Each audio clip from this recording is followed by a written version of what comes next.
push you, but you never expect them to be around the same area as you. Well, I didn't anyways. Not saying that I underestimated him, but we did 12-pound runs, so I have maximum respect for him. Was there a moment where he sort of, had a bit of a breakthrough in the second half of the fight? Did you feel some of his shots as well?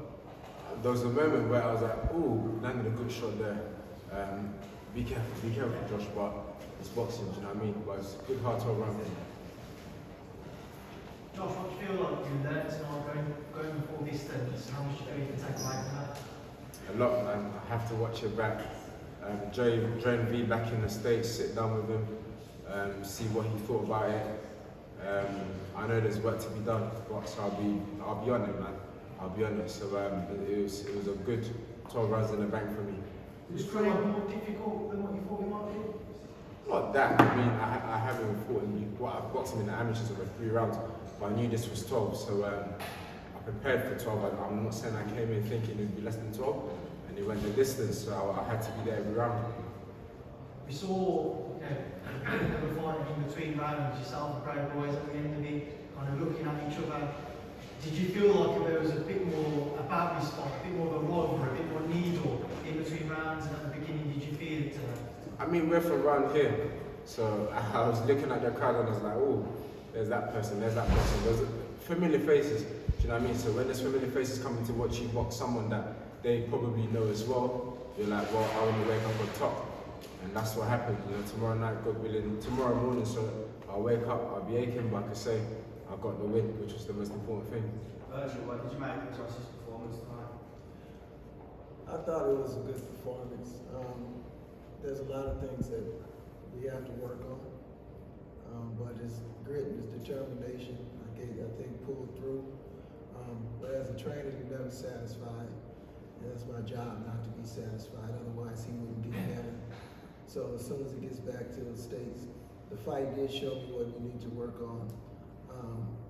I think maybe he's a fight or so away from the title. You want him to be complete when he goes for that title, not just because he's in a position to fight for one, but you just want him to be complete. And it's not far away. I think the body work was exceptional tonight. I had a few people come up to me and say they never saw him work to the body like that. That's what we've been working on. As you know, I teach body shots. And but there's some things we have to work on. But overall, we got the win, and I'm proud of his determination and his grit.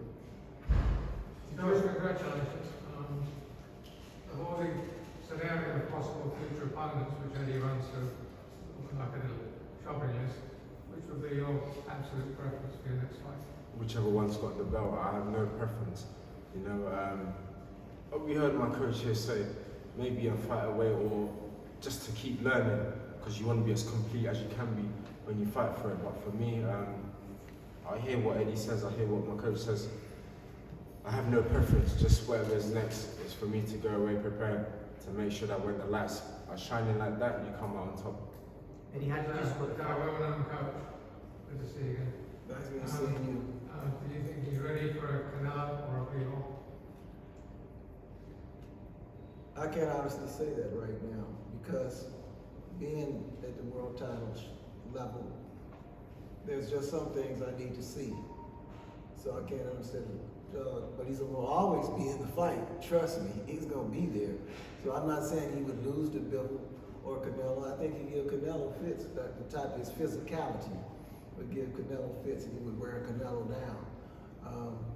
Bivol, there's some things I think that we should work on some more.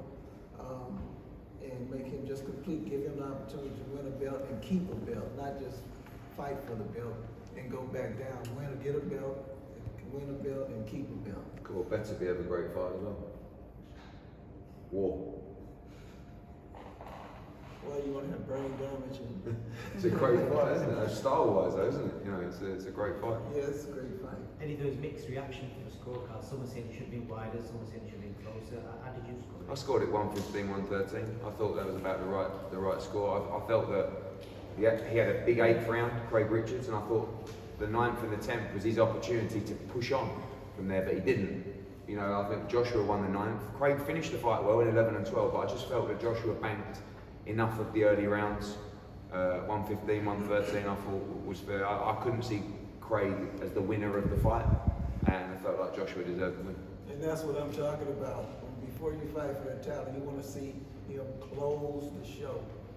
Close it. 10, 11, 12. Close it. Dominate it.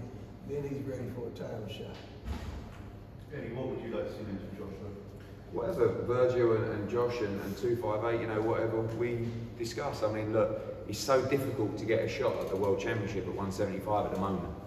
You know, and I'm so pleased that he took the fight with Craig Richards because, you know, not having a pop at Anthony Yard, but he was offered a lot of money for the fight tonight, and he's waiting. He's going to be waiting for a year or so to get the title, and then all of a sudden there could be an undisputed fight. And sometimes, you know, you rather than wait for the perfect moment, you take the moment and make it perfect. And sometimes you've got to take it.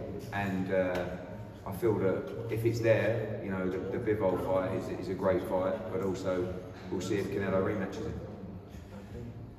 Joshua, if Canelo goes down the GG route and Bivol comes up, is that something you feel you'll be ready for?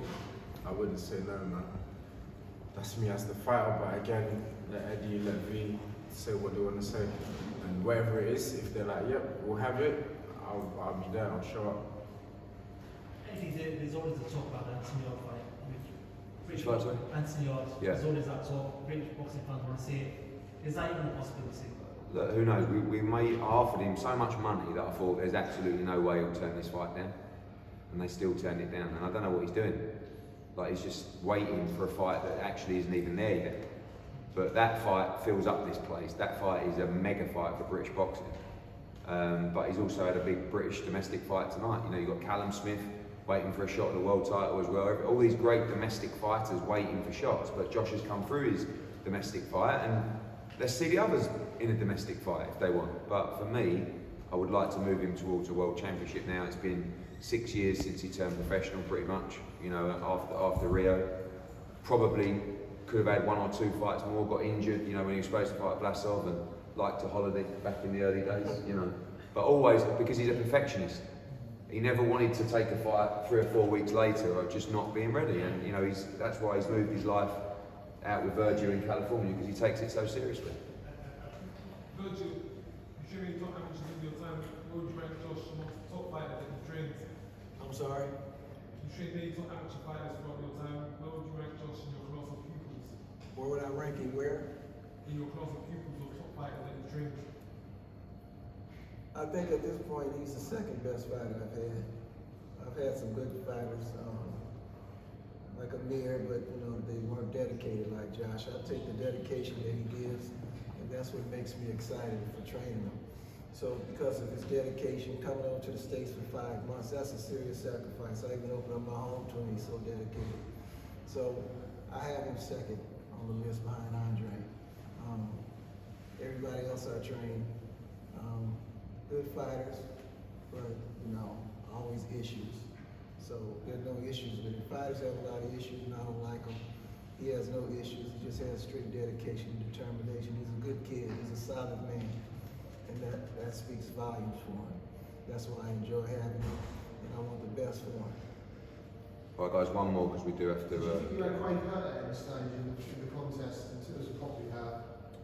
I did, and that's why I rate him, because I had him hurt, and in my head, I was like, you're hurt, bro. But he was like, nah, I'm not hurt. And it happened a few times, you know, and with certain opponents, when I had them the way I had Spider, I said, yep, this show's about to finish. But hats off to him, he's durable. Spider was hurt, but he found a way, he gritted his teeth, he stood up, he held himself together, so I respect him. So Josh, do you feel you did a better job against Craig than Bivol did? For that fight, John, like I said in the other room, maybe I watched round 2, the next day I might watch round 9, round 8.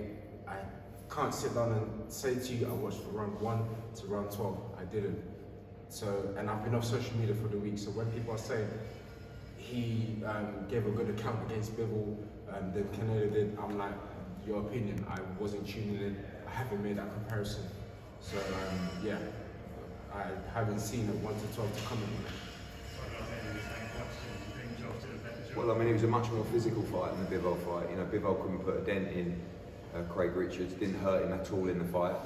But look, Bivol just beat Canelo Alvarez and boxed fantastically well. All those guys. That fight for me tonight was good enough to be for a world championship in terms of its quality, in all honesty. And I think, you know, both guys deserve a huge amount of respect. And on that note, it's 12:30. We've already been charged overtime at the O2 because everyone went points tonight. But ladies and gentlemen, what a great performance, Joshua Buatsi.